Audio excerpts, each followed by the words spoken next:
Okay, so in this video, we're going to board the Norwegian Sky in Miami.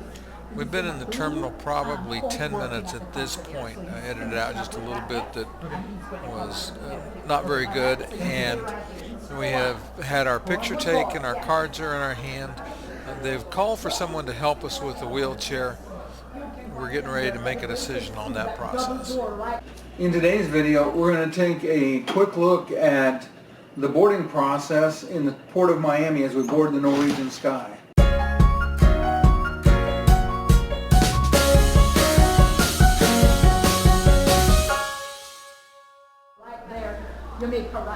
Okay, so we were given the option of waiting for someone to help us. I was pulling along a roller bag with my laptop in it, and they were going to get somebody to push us. And after sitting there for a minute, we decided we'd just keep on moving. There was no reason that we couldn't manage ourselves. So we do that. We're going to go up here to an elevator. Now I've edited just a few minutes worth of video out of this clip. I edited it out standing there staring at the elevator doors. A couple of things where we got more footage of other people than I wanted. But collectively, this was a very quick, very simple process to get from off of the shuttle bus where we were dropped, to get our luggage to the porter, through security, and into the waiting area here. Now, as we're coming out, they're getting ready to start boarding the Haven. In fact, I think you'll see a few of them right up ahead of us. Thank you very much. I appreciate it. And they're going to have me turn around and face the other direction. Yeah, there goes some of the Haven guests. They're going to have me turn around and face the other direction here, and we'll be pointed at the ramp that we're getting ready to go up. So like I said, there's been maybe 2 minutes from the video edited out from the time we got to the counter where they were working on getting us set up with our key cards to where we are now. And so maybe 5 minutes total by this point in time we've been in the terminal. I am just leaving this normal speed because I want everybody to get a feel for what it was like. Now again, we got here early, and for those especially that travel with a wheelchair, but other people in general, I encourage you to get to the terminal early because there was just no line for anybody downstairs. There were maybe 10 or 15 people in line waiting to get their key cards, but it was a process that was moving really well. Later in the day, it doesn't move as quickly. So they're waiting on them now to decide they're ready to upload us, which is going to happen here very shortly, and then we'll start the jaunt from the waiting area here up onto the ship. And here we go. And again, I could have waited for help, but again, the process is fairly easy. You'll see the ramp, and it's just not that hard to manage in the wheelchair by ourselves.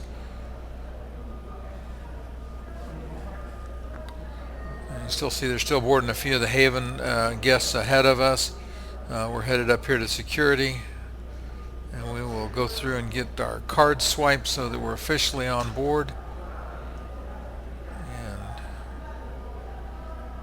Life is going to be very good very quickly here. Stop and give them your cards. They'll scan them.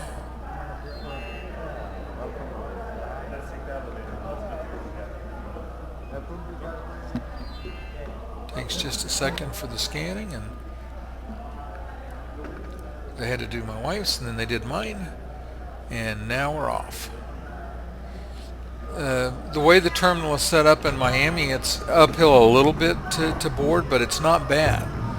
So we'll come in and we're going to do a little bit of a zigzag. But again, at this time of day, there's nobody in front of me.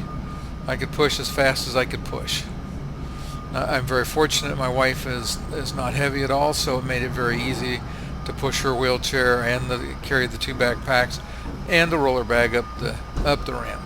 Right ahead there you can see that's construction where they're working on the new NCL terminal. I'm not sure how soon it's going to be done, but they were hard at work on it.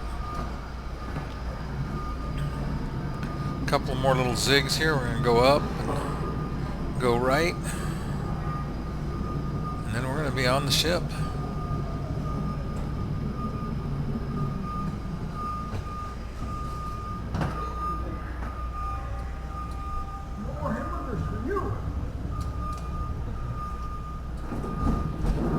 Like I said, if you have a scooter or you have a wheelchair, for most people it's going to be easy to do. I would say that, that if you have strength issues, and you don't have somebody to push you, they'll get somebody to help you. Like I said, I could have asked for it anywhere along the way, but I just didn't see it as being necessary. We were quite self-contained in this process.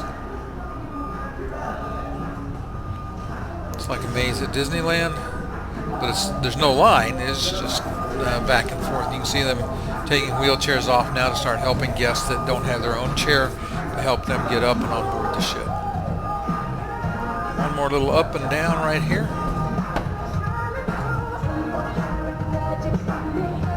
And we are on the Norwegian Sky, and we're probably well under 15 minutes from the time we got to the terminal. If we'd gotten there earlier, we'd had to wait a little longer. We'll stop here and give this gentleman our room number. They mark it down because they need to know where everybody with a wheelchair resides, so that in the event of some kind of an emergency, they know that they'll need to give you some help. As soon as he gets everything written down, he needs your name and your room number.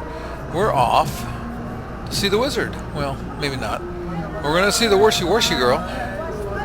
She's going to make sure we get our hands sanitized, even though we had already sanitized them before we got that direction.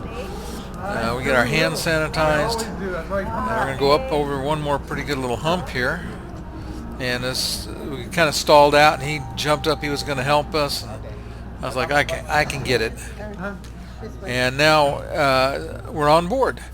We're going to go down this hallway, and it worked out really well the way they have you board, because coming up here in a minute is a lounge. And I didn't look it up which lounge it is, but there's one of the lounges. I think it's the Mojito Bar. Actually, it is the Mojito Bar. We're going to go up here, and on the left side, you can see it coming up. There's the Mojito Bar. We're going to stop and drop our carry-on off. A lot of people, don't want to do that. I have no problem with it. They give you a claim check, and it just makes the rest of the day a little easier. So we're going to drop our luggage off here at the Mojito Bar. And we'll come back and revisit this place a couple of times during the cruise. But she's going to give us claim tags, and it just takes just a second. Again, she writes down your cabin number.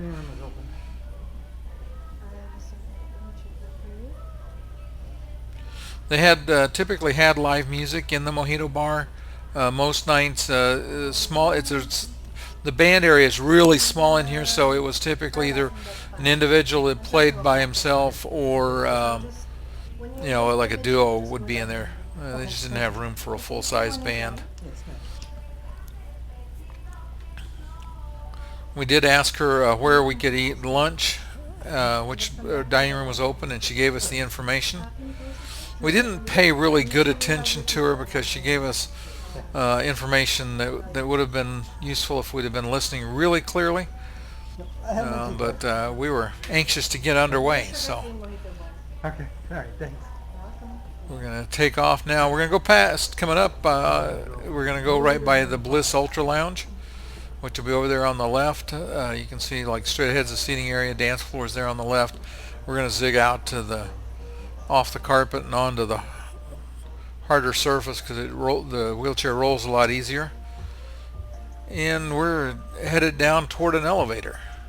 And they kind of float all the traffic this way when you board the ship. And again, at least at this time of day, it was not a problem at all.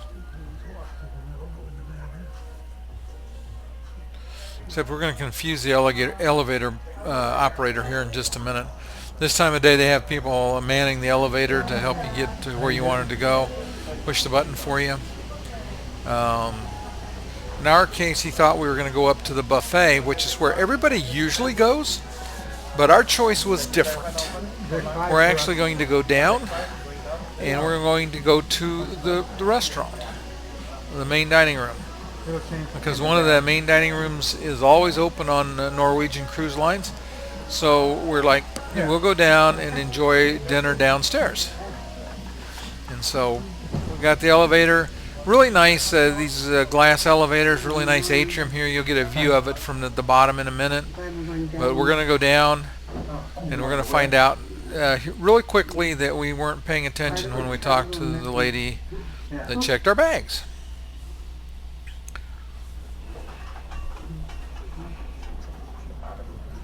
And here we go, out of the elevator. So, hi, and you're open for lunch? And we're going to try to go into the dining room. And the dining room's not open quite yet.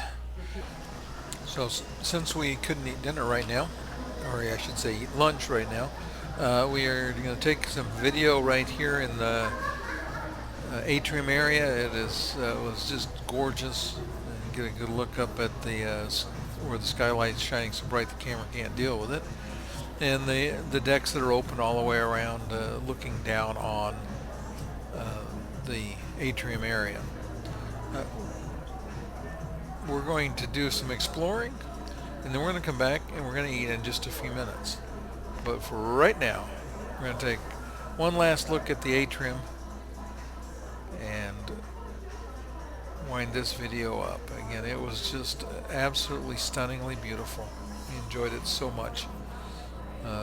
Lots of photos, lots of video from this area, because it was just You know what's different about this one? incredible. No grand chandelier. They have the skylight. It's hard to get the skylight. The skylight is too Here's day one stuff. I think this guitar with Burning was on either the Jewel or on the Breakaway. One of the entertainers on board. I hope you enjoyed today's video. If you did enjoy, please go ahead and hit the like and the subscribe buttons. We've got a lot more videos coming up. You're really going to enjoy them. We'll see you next time.